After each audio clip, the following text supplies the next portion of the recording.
اے ایمان والو، نہ تو اللہ اور رسول سے خیانت کرو اور نہ اپنی امانتوں میں خیانت کرو، اور تم ان باتوں کو جانتے ہو، اور جان رکھو کہ تمہارا مال اور اولاد بڑی آزمائش ہے، اور یہ کہ اللہ کے پاس نیکیوں کا بڑا ثواب ہے۔ مومنو، اگر تم اللہ سے ڈرو گے تو وہ تمہارے لیے حق و باطل کا فرق ظاہر کر دے گا اور تمہارے گناہ مٹا دے گا اور تمہیں بخش دے گا، اور اللہ بڑے فضل والا ہے۔ اور اس وقت کو یاد کرو جب کافر لوگ تمہارے بارے میں چال چل رہے تھے کہ تم کو قید کر دیں یا جان سے مار دیں یا وطن سے نکال دیں،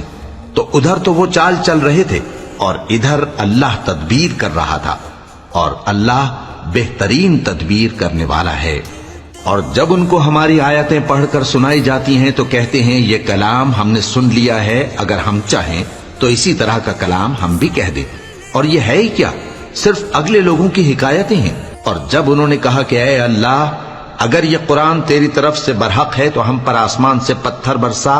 یا کوئی اور تکلیف دینے والا عذاب بھیج دے،